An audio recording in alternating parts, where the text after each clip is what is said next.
खरं तर पीक विम्याचे प्रधानमंत्री पीक विमा योजना आहे, त्याचे ₹1 भरावं लागतं आणि ₹1साठी मग त्या शेतकऱ्याला हेलपाटे घ्यावं लागतं. ते ₹100-200 खर्च होते. तो ₹1 आहे आणि जे शेतकरी आमच्याकडे आहे त्याचा ₹1चा भार आम्हीच भरणार आहोत आणि तो विमा म्हणजे त्याचे सगळ्या प्रोसिजरसुद्धा बँक करणार आहे. आणि मग आता अमरावती जिल्ह्यात आमच्या बँकेच्या संबंधित जे शेतकरी आहे त्याला ₹1 भरावं लागणार नाही. कुठलेही पैसे न भरता त्याचा विमा काढला जाईल. किमान ₹200-300 खर्च लागायचं, याचं जायचं, त्या लाईनने उभं राहा, हे करा ते करा, त्या अडचणी होत्या, दिवस जात होता. कसं आहे, पैशापेक्षा खटपट जास्त, म्हणजे त्रास जास्त. म्हणजे सरकारी यंत्रणा तुम्हाला माहीत आहे का, त्या ₹1 तर असं वाटतं ₹1000 देऊन दे, पण काही त्रास नको देऊ बाबा. आणि आपण 15 एप्रिलच्या दुसऱ्या हप्त्यात आपण 90% वाटप पूर्ण केलं. 11 वर्षाच्या इतिहासामध्ये या बँकेनं एप्रिल महिन्यात कर्ज वाटपाचं काम पूर्ण करून मोकळं झालं आहे. 90%. तिथं राष्ट्रीयकृत बँक 60%वरही गेल्या नाही. सांगा. केंद्र सरकारने 14 पिकांची MSP वाढ केली, कापसाला ₹501 वाढ बसली, धानाला ₹107. वेळेवर शासकीय खरेदी होत नाही, त्यामुळे शेतकऱ्यांचं मोठं नुकसान होतं. नाही, प्रश्न खरेदी केल्यापेक्षाही जी खरेदी केली जातं तर ज्वारीची खरेदी ठेवली, पण टार्गेट कमी दिलं. आता अजूनही प्रत्येक तालुक्यात 2-2, 3-3 हजार क्विंटल ज्वारी त्याच्याच पडून आहे, 20-20 हजार क्विंटल. दुसरं असं का कापसावर ₹500 वाढवले म्हणजे पहिले 5% घाटा करून कापसाला विकावं लागतं. काय होतं आहे का 15% नफा धरून राज्य सरकारनं ₹8,500 पर क्विंटलची शिफारस केली आणि केंद्र सरकारनं 15% नफा धरून भाव जाहीर केला 7,000. आता राज्य सरकारनं काय केलं माहीत आहे का, 15% नफा किमान भेटला पाहिजे असा खर्च जमा करून त्याचं तांत्रिक सगळ्या व्यवस्थेत त्याची डेटा जमा केला आणि त्यानुसार शिफारस केली का ₹8,500 क्विंटल भाव भेटले तर किमान 15% नफा भेटेल. पण केंद्र सरकारनं ₹7,000 भाव जाहीर केल्यामुळं 5% घाट्यानं कापूस विकावा लागला. नफा तर 16.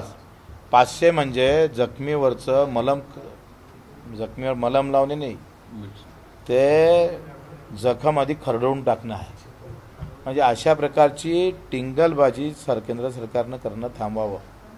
तो एक राजकीय प्रश्न आहे की शिवसेनेच्या फाळणीला 2 वर्ष पूर्ण झालेले, काल दोन्ही पक्षांचे मेळावे झालेले आहेत.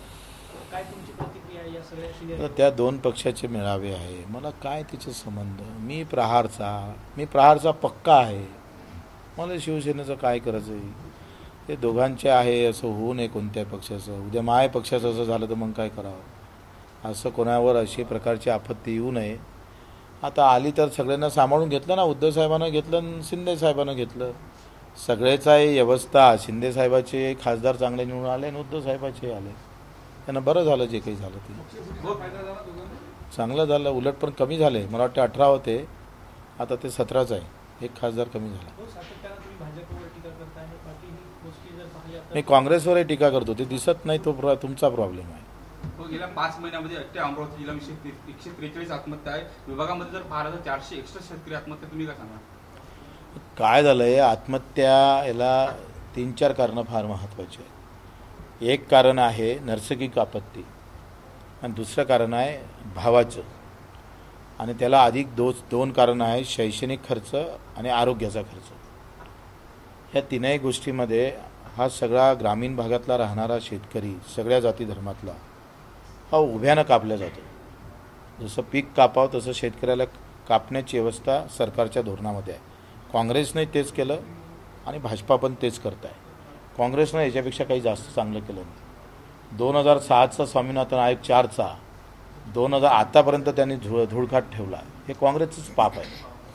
असं वाटलं तो स्वामीनाथन आयोग उचलून भाजपाला त्याला कुठेतरी चांगल्या प्रकारचं दिशा देईल, ते पण भाजपनं केलेलं नाही आहे. आता तुम्ही एक सांगा, कांद्याची निर्यात थांबवली म्हणजे वाढलेले भाव कमी करण्याचं काम सरकारनं केलं, पण कमी झालेले भाव वाढायचं काम केंद्र सरकार करत नाही. मग वाढलेले भाव जर तुम्ही कमी करण्याची ताकद ठेवताय तर कमी झालेले भाव वाढत का नाही. हा प्रश्न आहे. मग हे प्रश्न लोकसभेत राहिले काय? काँग्रेसले सगळे मुस्लिम आणि बौद्ध समाजाच्या लोकांना मत मारलं नसतं तर काँग्रेसचं डिपॉझिट जप्त झालं असतं. म्हणजे काँग्रेसच्या बाजूनं मुस्लिम आणि बौद्ध धर्म मजबूतीनं उभा राहिला, त्याच ताकदीनं BJPकडे कट्टर हिंदूवादी उभे राहिले. मग या दोघांमध्ये शेतकरी आणि मजूर कष्टकरी सगळ्या जाती धर्मातला हा सगळा त्याचा सत्यानाश झाला. तो दिसलाच नाही. तो या निवडणुकीत कुठंच दिसला नाही. आणि तुम्ही मीडियावाल्यांना कधी दाखवला नाही. तुम्ही एक तरी बातमी तुमच्या मीडियानं केली का सांगा बरं? का तुरीचे भाव, सोयाबीनचे भाव आणि तेव्हा कापसाचे भाव 500-500 हजार रुपयानं कमी झाले. तुमची ब्रेकिंग न्यूज कधीच नव्हती.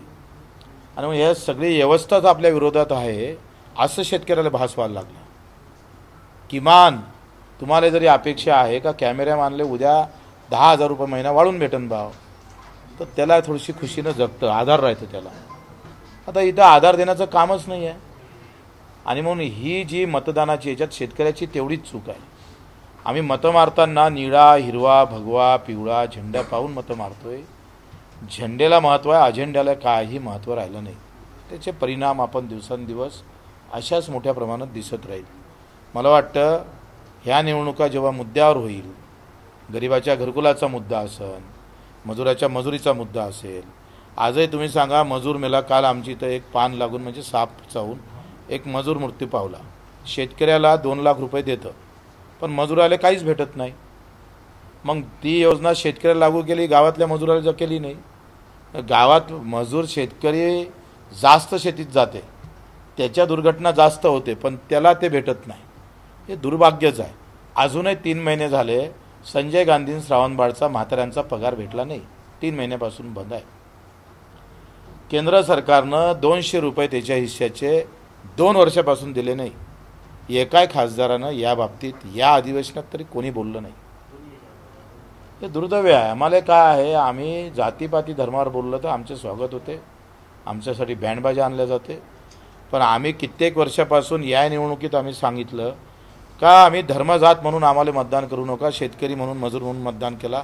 तुम्ही तरी ब्रेकिंग केली काय झाली? तुम्ही करत नाही. आणि इथं या शेतकऱ्याचं मरण होतं आहे, हे लक्षात ठेवा. आता ते कसं आहे, एखादी दुर्घटना झाल्यानंतर केलेली दुरुस्ती फार फायदेशीर नसते. कसं आहे, ओरिजिनल जे पाईप असतं त्याला तुकडा करून तोडला का तो कुठं ना कुठं लिकेज होते. त्याच्यानं हे अगोदरच झालं तर फार चांगलं. तर मन दुभागलं, नवीन पाईप आणूनही दिला तर ते जोडल्या गेला पाहिजे का नाही? बेंड पाहिजे ना त्याला.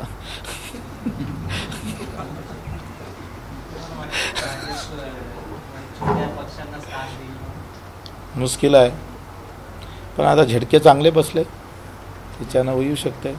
गाडी रुळावर, रानात अजून सुधारलंच नाही.